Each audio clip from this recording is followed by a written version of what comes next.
Welcome to part 2 of how to make a bracer out of foam. In this recording, there is some audio clicking that the mic was picking up in the background that we did not realize. We have figured out what the issue was, and going forward that shouldn't be happening. Thank you. On screen is a quick reminder of the supplies you'll need for this project. If you want to hear more details about them, please visit part 1. So at this point, we're ready to start patterning now that we have our materials all together. For patterning, you're going to want your pen, scissors, paper, and a ruler. If you are making a complicated piece and have already got a pattern for it from like a cosplayer's Patreon or something like that, you'll want to get that printed out and make sure that it's scaled correctly for you. Or if you're drafting your own, like I do, we're gonna need to grab our construction paper, and Kitty is gonna have to learn how to share the table. We'll see if Kitty's capable of that. I don't know if Kitty is.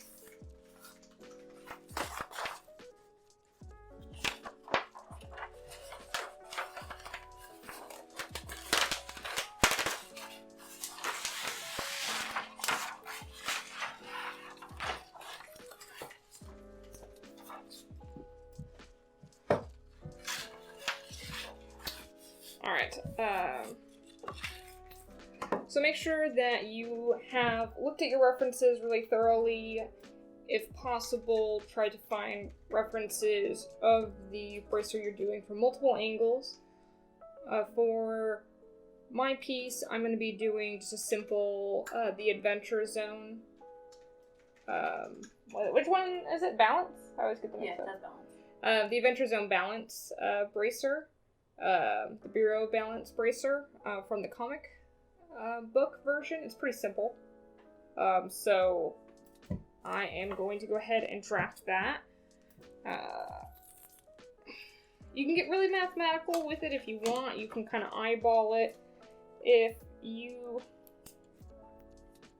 are good at that kind of thing, don't be afraid to mess up at the stage because you're drafting. If you hold it up against your arm and you don't like it, well, you could just try again. Bracer I'm doing, it wraps around pretty severely, so...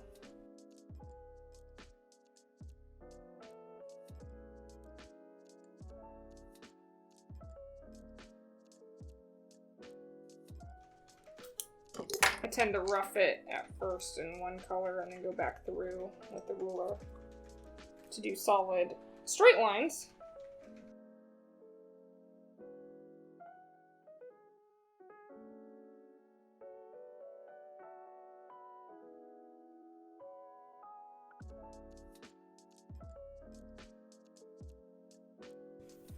Did you know I have help from a cat here?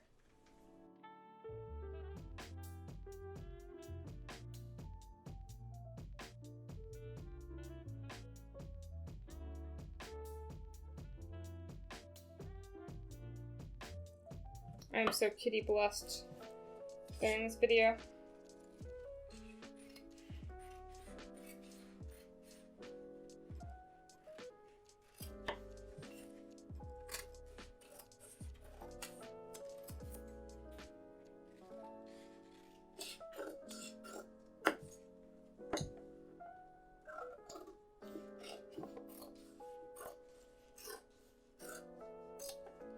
Alright.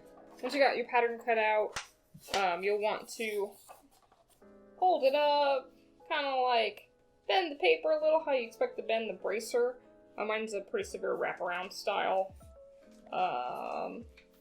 And adjust if you don't like how it looks, because now is the time to do so. I think this will work for mine.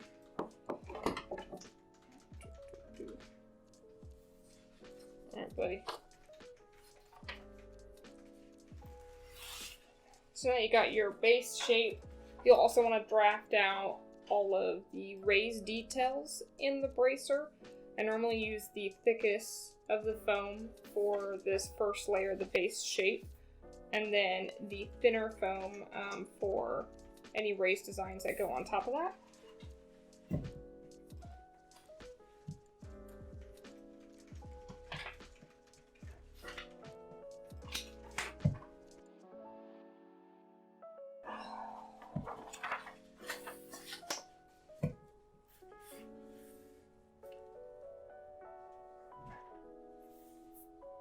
If your raised designs do not go beyond your base, you can always use your base to trace where your designs need to end at.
Alright, let's cut this out, kitty.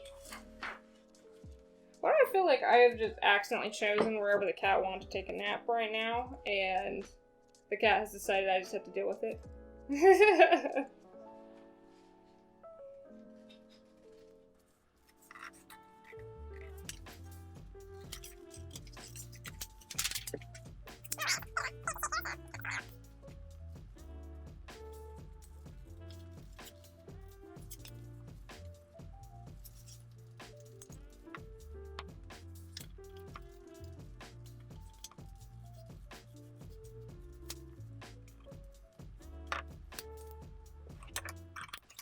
If you have little cutouts in the middle of your pattern, feel free to bust out your X-Acto knife and ruler to cut those parts out.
Alright.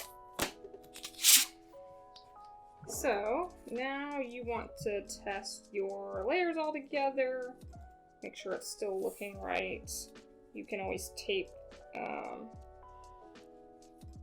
long as you can take it apart afterwards, tape it together, make sure you still like it. As you can see, it's possible for you to mess up a piece of it. Don't worry, it's just serving as a stencil for you. So if a little bit of it gets beat up, don't worry about it. Once you have your drafting completed, your pattern all ready to go, you're going to move on to actually placing it on the foam. Except I feel like I forgot something on my pattern. Oh, that's right. Yeah, so you have to have a way that this either attaches to your costume or encloses on the other side. And you should think about this now and not when you've already got it made out of foam. I mean, you could think about it at that stage, but it's better to think about it now. So there is obviously different ways to enclose it. A bracer. If you're going for simplicity, like your first bracer and you don't have an exact design you're following, you can attach it via elastic onto your forearm. If that is the case, all you would do for the back side of your bracer is, being the pattern, you would install some little strips of foam on the back, like this. At the top and bottom of the bracer, making sure they're wide enough for whatever elastic you plan to use.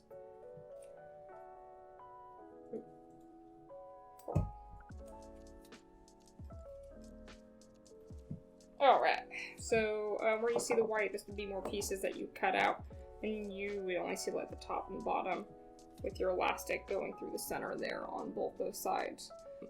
Mine, I am going to have essentially wrap around, and on the inside of the forearm, there's going to be fabric, and it's going to probably lace together with grommets and like lace. So not exactly foam work on the inside to attach it together, but that does mean that I don't really need to do any additional closures at this stage. Once I have my fabric picked out, I can just tacky glue it to the inside of the foam. See you next time for part 3, where we will start cutting out and shaping the foam. Thanks for watching.